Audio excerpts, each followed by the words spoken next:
What if she dies and he revives her? That be a thing? It's... Oh, this got me paranoid, bro. This got me paranoid. Oh my goodness. Oh, my heart! Strange men came to pick me up. Yeah, we're gonna have to teach you about the modern age. We don't go with strange men, darling. Bro, I am so concerned. The more I watch now of To Your Eternity Season 3, the more I realize this is gonna be absolute hell for Fushi. Like, no matter how bad modern day is, it's still objectively gonna be better than it was for them in the past. So, like, bringing them back here is not a bad idea. Modern healthcare, all the science and technology. But it's just like, Fushi is so convinced. He's like, I did it, you know? Like, I worked hard, I brought them all back into a peaceful environment.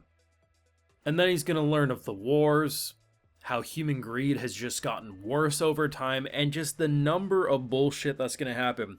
On one hand, yes, as long as their spirits stick around, he can continuously bring them back. I'm just imagining all the worst case scenarios. Russia goes bomb someone.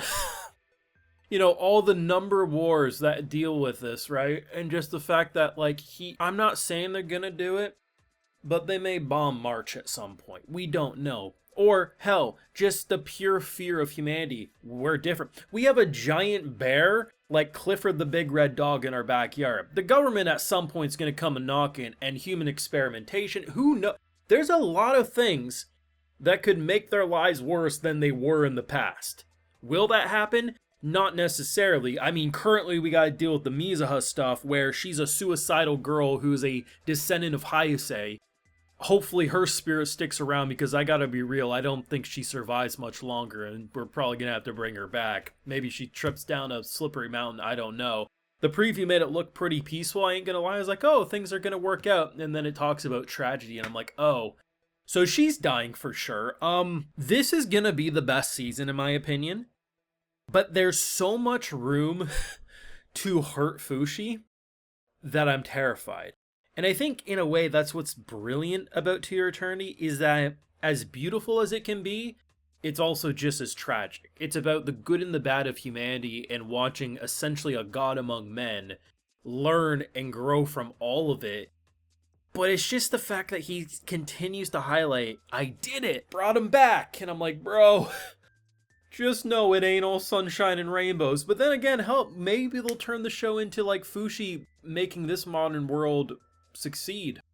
He'll fight off wars. He'll make giant bomb shields and say no more of this. I don't know. But, I don't know, man. You would think a show that has given a way out for characters to fully die would lose the feeling of I'm worried about people dying, but I don't. Because just because their spirit stuck around the first time, doesn't mean they will the next. Because let's just say, right, too, say for like 20 years, things are okay. If some of these characters feel like they lived a fulfilling life, their spirits may not stick around. Hell, we don't even know if the spirits can always stick around. It might be a fluke accident. There's so much uncertainty. And right now I gotta worry about Hayase's descendant who doesn't want to live. Got this far in the video, make sure you drop a like, share, support, subscribe if you're new around here. Patreon is where you catch my full live reactions to all this and more if you also want to help fund the channel and videos just like the one you're watching. So, I did make a mistake last week. I know, you're gasping, you're saying, Brandon, no. As the anime connoisseur, you do not make mistakes, and I'm here to say even Jesus Christ makes mistakes sometimes. So, I was forgetting how this works. I said last week, I was like, hey, you know, with this final season, right? And I'm like, yeah, 60 episodes, like 60 to 80 episodes seems like an appropriate amount of time for a story like this. Turns out we do have one season after this. And I did know of this ever since season 1. I knew of, like, the arcs. So there was, you know, the beginning arc, and then it was, like, slightly ahead, and then there was the modern arc, and I guess skip 5 seconds if you don't want to know, but it's kind of would be common sense. Then there's the future arc. So, I forgot about that. So that's my apologies. So, this will be about an 80 episode-ish show when it's all said and done. And still, that's an appropriate amount of length. I don't think they're going to be milking it. And honestly, that is an interesting idea for an arc. And it'll be interesting to see, does he bring them all back when we get to that arc? We'll see. But for the meantime, you know, it's just like, Fushi's such an interesting beast because it seems like his entire goal is to bring peace. And not necessarily for himself, it's just like for him, he focuses on his crew, his group of friends and family, and he wants to make a peaceful world for them. Right now, it seems like he's like, hey, I brought them to peace. But I think Fushi's going to have a shattering realization that it's not simply about waiting for the world to fix itself. If Fushi wants the world to actually be okay, he's pretty much going to have to play God. Like, that's the only way humanity will properly reach peace. And even then, it's not guaranteed Fushi could keep peace forever. You know, anytime there's a central being trying to play God, you end up in a dictatorship, really. But it is possible Fushi, through an almost religion-like experience, could, in theory, you know, fix things. I don't know. All I know is that in the preview, she's looking at a book and sees Fushi, so she obviously knows it's the same guy. And given what happened with Haisei's family in the past, it was very cultish and religious-like. I'm not gonna be surprised if a whole religion over Fushi starts because of her in modern day, and how that could escalate into future stuff. We'll see though. But I believed in the modern arc ever since they ended the last season.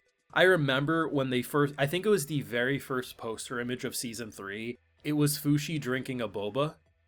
And some of the hate I saw on that, like, to your eternity, jump the shark. Modern woke garbage. It was the most ridiculous shit known to man. And I thought to myself, are there just really sick motherfuckers who just wants to see Fushi stuck in like a Neanderthal world and like suffer? Like, no, a show with an immortal being, you want to see the full package of timelines. Is it like horrible to see him enjoy some? If anything, it's cute as hell. He loves curry. He loves boba. Like, it's just cute. It's fun. I've always wanted to see some of these scenes. Seeing March, which she gets, I knew we would see her, but I wasn't expecting the CIA of Bond to drag her from her family. She seemed okay, but we gotta teach her some things about modern day. Yeah, strangers came up to my room and I went with them. Is that an issue? Oh, yes. Yes, it is, my girl. But seeing her pull all of the arrows and spears out of the big boy, and then they brought him ointment. Oh! He deserves it. He's such a good boy. The Gramps, I gotta admit, is probably gonna be my favorite character of the season. He has the most reasonable crash outs I've ever seen. Though, like, Bond doesn't even need to pay for it. We could make an unlimited amount of money, but I guess we got Sugar Daddy Bond, so it works out. It was just kind of fun seeing how all of them woke up, and like, some of them also had a reasonable crash out.